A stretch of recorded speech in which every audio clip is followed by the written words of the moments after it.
नमस्कार, राधे राधे, जय श्री कृष्णा। दर्शकों, आज मैं इस वीडियो को माध्यम बनाकर आप लोगों के लिए माघ मास के महात्म्य के 17वें दिन की कथा लेकर आई हूँ।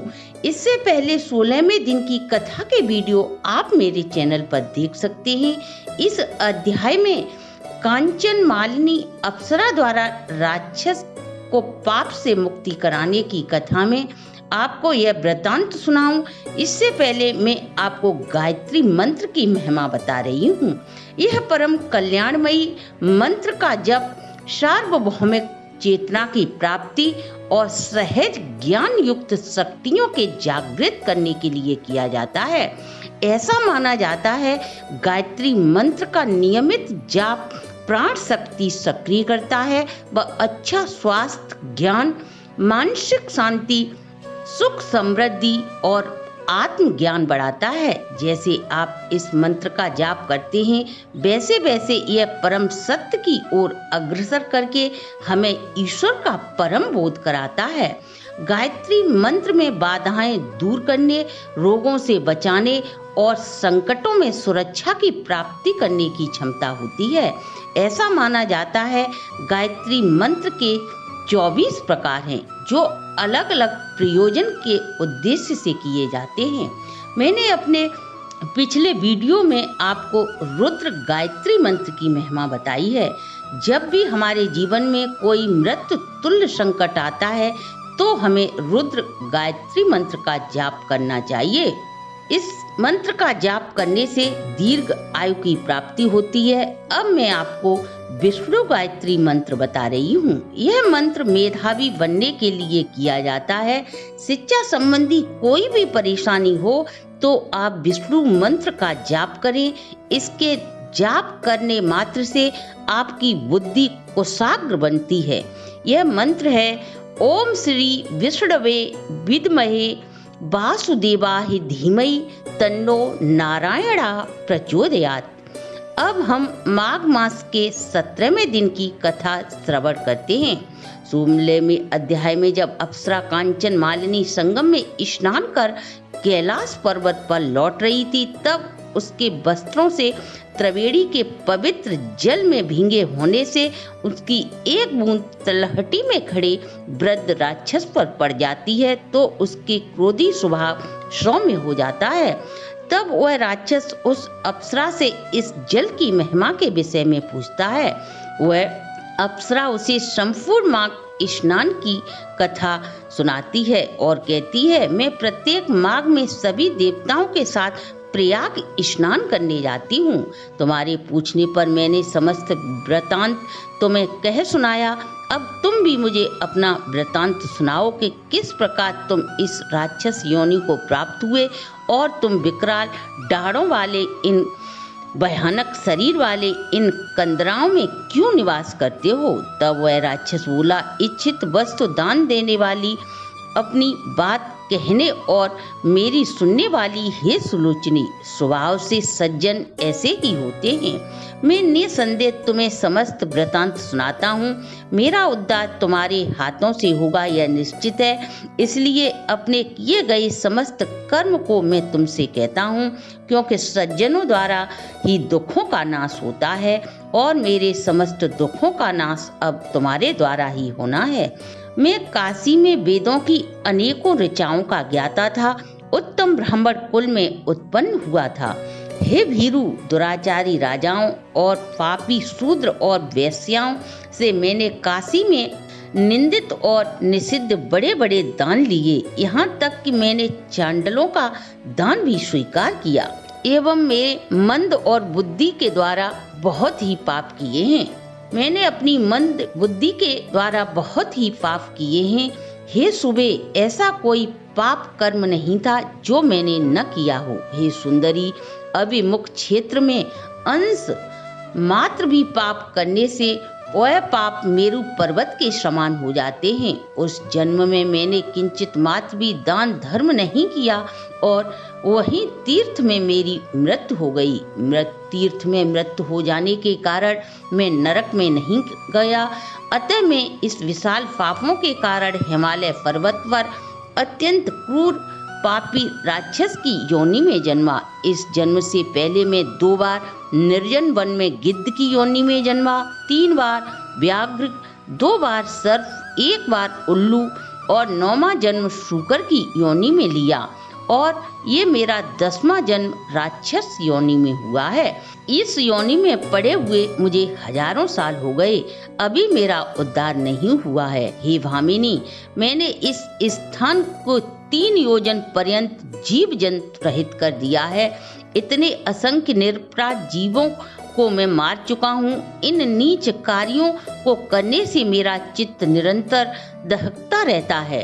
तुम्हारे दर्शन एवं अमृत रूपी जल के छिड़काव को पाकर मेरे चित्त में ठंडक आई है। यह सत्संग का ही प्रभाव है। मैंने अपने दुख के सभी कारण आपको बता दिए। हे सुबु, मेरे इन दुख रूपी समुद्र से मैं पार कैसे हो सकता हूँ, यह उपाय बताएं। दत्तात्रेय जी कहते हैं कि हे राजन, उस राक्षस के ऐसे दीन वचनों को सुनकर चित्त में दया का भाव लाकर धर्म के दान का निश्चय करके अप्सरा कांचन मालिनी ने उस दैत्य से कहा, हे राक्षस, मैंने यह दृढ़ प्रतिज्ञा की है, मैं अवश्य तुम्हारी मुक्ति के लिए शीघ्र प्रयत्न करूंगी। मैंने प्रत्येक वर्ष अनेकों माघ स्नान किए हैं तथा ब्रह्म क्षेत्र प्रयाग में गंगा यमुना के पवित्र संगम में श्रद्धा पूर्वक बार बार स्नान किए हैं। इन स्नानों की संख्या मुझे नहीं मालूम, परंतु हमारे शास्त्रों के अनुसार धर्म के आचरण को हमेशा गुप्त रखना चाहिए, इसलिए मैं यह बातें किसी को नहीं बताती। हमारे ऋषि मुनियों ने दीन और दुखी लोगों को दान देने की प्रशंसा की है और इस बात का मैंने खुद अनुभव किया है। अतः शीघ्र ही पापों को नष्ट करने वाले उस पुण्य फल को मैं तुझे देती हूँ, जिसके प्रभाव से तुझे स्वर्ग की प्राप्ति हो जाएगी। यह कहकर वह अपने वस्त्रों को नचोड़ती है और उस पवित्र गंगा जल को अपनी अंजलि में लेकर संकल्प कर माघ मास के स्नान का पुण्य फल उस राक्षस को दे देती है। श्री दत्तात्रेय जी कहते हैं कि हे राजन, माघ मास के स्नान के विचित्र प्रभाव को सुनो। जैसे ही वह अप्सरा कांचन मालिनी ने वह जल उस राक्षस के ऊपर छोड़ा, उस राक्षस का शरीर सूर्य के समान देव स्वरूप हो गया। वह आनंद से प्रफुल्लित होकर देवताओं के विमान पर आरूढ़ होकर आकाश में अपनी क्रांति से सभी दिशाओं को प्रकाशित करता हुआ दिव्य रूप धारण किया। दूसरे सूर्य के समान सुशोभित होता हुआ कांचन मालिनी की प्रशंसा करने लगा। हे सुमुखी, तुम्हारे ही कारण मेरा यह उद्धार हुआ है, इस बात का साक्षी ईश्वर है। अब मेरे ऊपर दया करके सब नीतियों से पूर्ण, सब धर्मों को करने वाली श्रेष्ठ शिक्षा सभी नीतियों से पूर्ण मुझे बताओ, जिससे मैं भविष्य में कोई भी पाप कर्म न कर सकूं। यह सुनकर तुम्हारी आज्ञा पाकर मैं स्वर्ग चला जाऊंगा। इस प्रकार वह अप्सरा से अनुनय विनय करता है। श्री दत्तात्रेय जी कहते हैं, हे राजन, मधुर वचनों को सुनकर कांचन मालिनी उसे बड़े प्रेम पूर्वक धर्म का उपदेश देती है और कहती है, तुम सदैव हिंसा का त्याग कर धर्म का पालन करो, साधु पुरुषों की सेवा करो, काम आदि शस्त्रुओं पर विजय प्राप्त करके दूसरों के गुण और दूसरों की चर्चा छोड़कर शिव और वासुदेव भगवान की पूजा करो।